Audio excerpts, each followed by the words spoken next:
dos eventos mais marcantes do século passado, que ainda tem efeito hoje em dia, foi a Primeira Guerra Mundial, ou a Grande Guerra, como era chamada na época.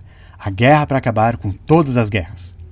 Tem muito vídeo por aí que explica como que tudo começou, o que aconteceu e como que acabou. Mas a pergunta mais importante é, por quê?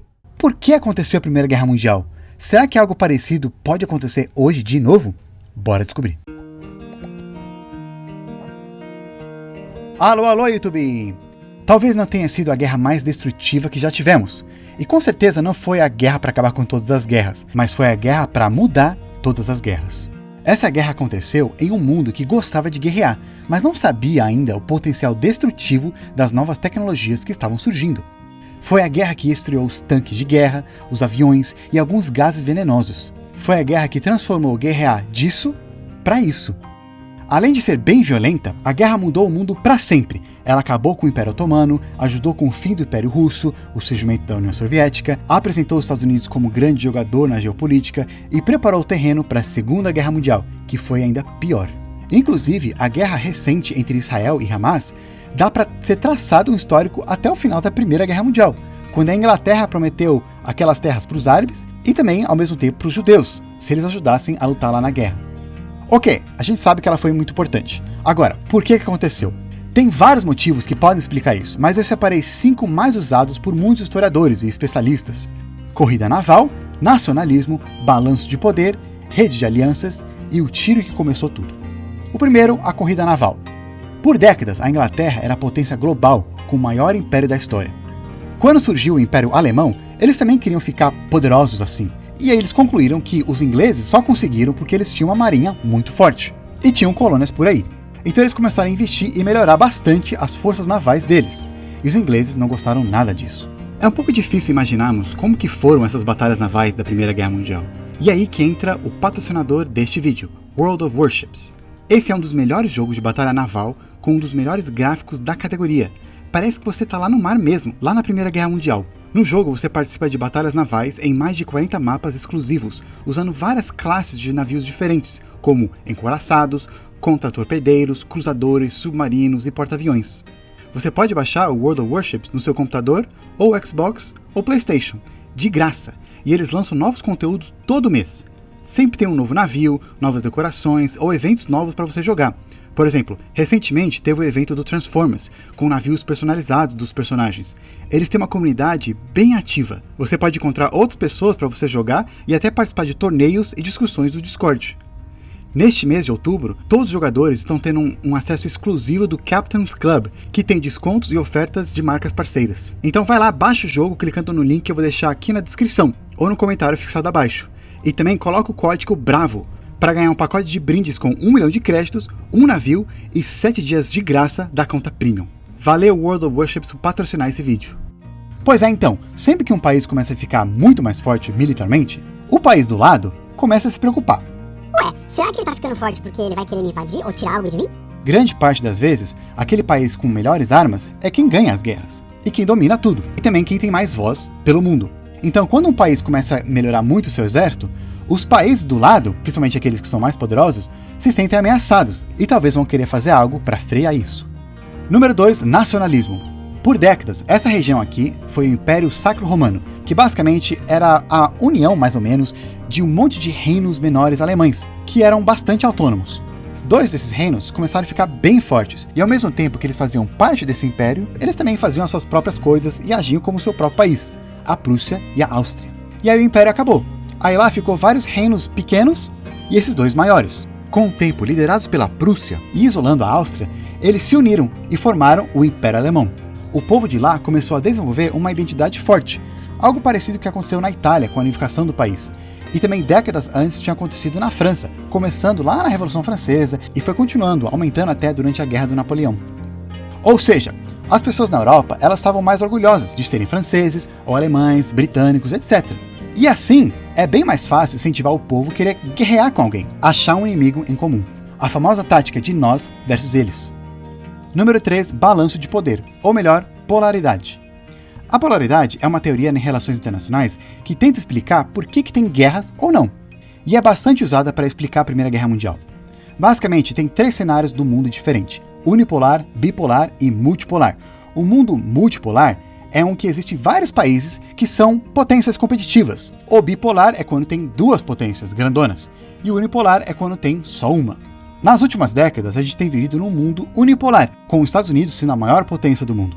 Apesar que esse cenário, alguns acreditam que já está começando a mudar, se já não mudou.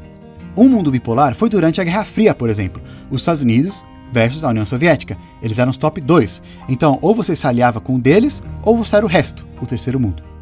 E multipolar era como estava o mundo antes da Primeira Guerra Mundial. Tinha várias potências na Europa que competiam por poder. O ganho de um era a perda de outro. Tá, e o que isso tem a ver com a guerra?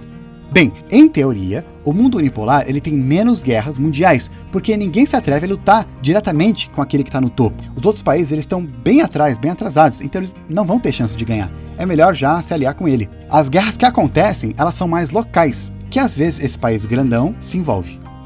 Em um mundo bipolar, os dois países que são pau a pau, pode acontecer deles brigarem para ver quem vai ficar no topo, ou não. Então ele pode causar uma grande guerra mundial, como quase aconteceu durante a Guerra Fria. Muitas vezes também pode acontecer desses países brigarem indiretamente, apoiando guerras locais, cada um sendo de um lado oposto.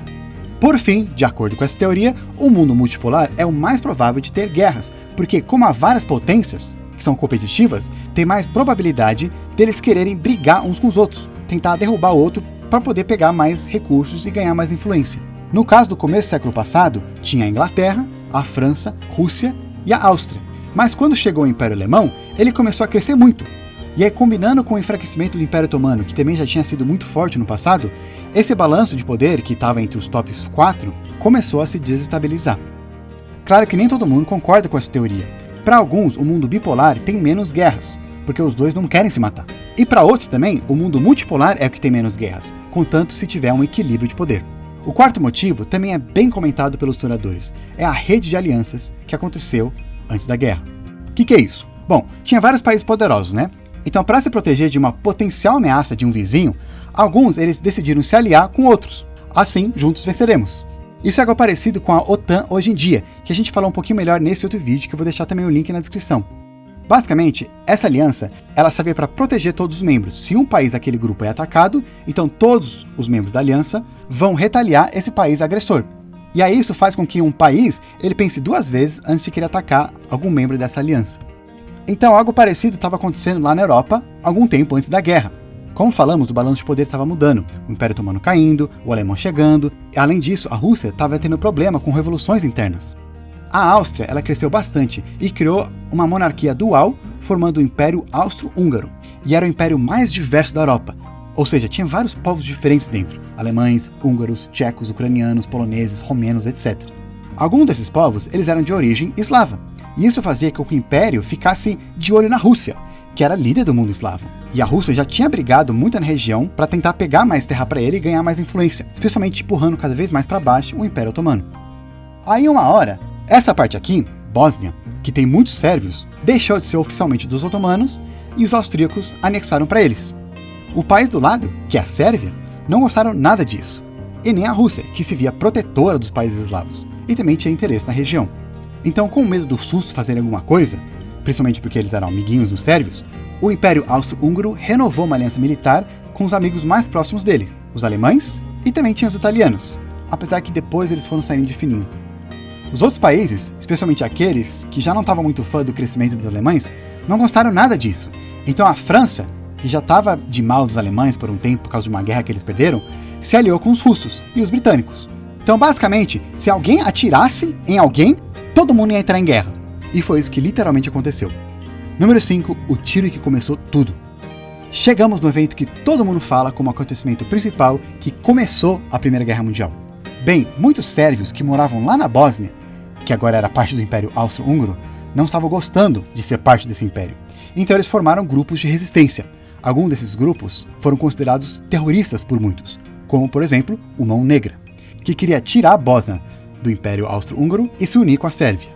Aí o filho do imperador da Áustria e herdeiro do trono, o arquiduque Francisco Ferdinando, ele queria mudar o império para talvez tentar resolver alguns problemas que tinha interno, né? Porque tinha muitas pessoas diferentes e algumas queriam ter seu próprio país. Então ele tinha uma ideia de talvez criar uma federação onde cada região ia ter mais autonomia. E aí para promover essa ideia, ele foi lá para a Bósnia. E aí o Mão Negra quis aproveitar essa viagem dele para assassinar o arquiduque. Olha, quase que não deu certo, mas em um acaso, que essa história merece seu próprio vídeo, esse cara aqui viu o arquiduque no carro e atirou nele e na sua esposa, matando os dois. O Império Austro-Húngaro ficou super bravo e culpou a Sérvia, já que muitos do governo de lá apoiavam esses grupos na Bósnia, e talvez alguns até ajudaram a planejar esse assassinato. Aí, antes de fazer alguma coisa, a Áustria foi lá conversar com a Alemanha para ver se eles estavam tudo ok com aquela proteção combinada, e aí um mês depois eles mandaram um ultimato para a Sérvia, com coisas bem possíveis para eles fazerem. Enquanto a Sérvia pensava, a Rússia meio que informalmente começou a mobilizar suas tropas, deixando a Alemanha nervosa. Aí a Sérvia finalmente respondeu, aceitou alguns termos, mas não todos, fazendo com que a Áustria declarasse guerra. E aí começa o efeito dominó. A Rússia agora oficialmente mobilizou seu exército para ajudar a Sérvia, e a Alemanha pediu para eles pararem. Quando não pararam, eles também começaram a mobilizar suas tropas e declararam guerra contra a Rússia. No mesmo dia, a França, por ser aliada da Rússia, também mobilizou suas tropas e declarou guerra contra a Alemanha. Não querendo lutar uma guerra de dois lados, os alemães fizeram um plano de focar primeiro na França, que era mais provável da Rússia demorar para mobilizar, já que era um país enorme. E aí depois de acabar rapidinho com a França, eles podiam voltar e focar do outro lado. Aí para fazer um ataque surpresa na França, eles queriam ir pela Bélgica, que não deixou eles passarem, mas eles foram mesmo assim e eles brigaram por causa disso. Por causa dessa invasão, a Inglaterra, que era amiga da Bélgica, declarou guerra contra os alemães. E aí, gente, as maiores potências da Europa estavam em guerra um contra o outro. Uma hora entrou os otomanos do lado dos alemães, e os italianos, que faziam parte dessa aliança, saíram rapidinho, e depois trocaram de lado e lutaram contra eles. E também depois chegou os americanos, que não estavam gostando dos alemães afundando navios deles, indo lá para a Inglaterra. Do outro lado do mundo, o Japão aproveitou e também declarou guerra contra a Alemanha, para poder pegar as colônias alemãs que tinham daquele lado. Eles tinham um sonho de ser um império asiático bem grande. Também vários indianos e africanos que faziam parte do Império Britânico foram convocados para lutar com eles, e várias batalhas também aconteceram nas colônias alemãs da África também. E aí tá, 5 motivos para ter começado a Primeira Guerra Mundial. Uma guerra que para alguns foi sem motivo nenhum, só resultou na Segunda Guerra Mundial mais tarde. Também tem outros motivos que falam por aí, como por exemplo o colonialismo, já que essas potências competiam muito pelo controle do mundo, especialmente lá na África. Então a guerra foi uma desculpa para pegar mais pedaços e tirar a Alemanha da jogada. É bem provável que é uma combinação desses fatores e até outros. O importante é a gente ver quais são padrões que talvez estejam se repetindo hoje, ou podem se repetir em breve. Será que o mundo está se tornando multipolar? Ou bipolar? De novo? Será que isso vai ser um problema? Será que as alianças militares como a OTAN e outras que podem se formar podem causar esses problemas também? Será que o nacionalismo extremo vai incentivar pessoas de querer brigar com seu vizinho? Quais outros motivos que vocês acham que levou para essa guerra e que talvez podem levar para uma hoje? Deixe nos seus comentários e não se esqueçam de baixarem de graça o jogo World of Warships. Vou ficando por aqui e até a próxima.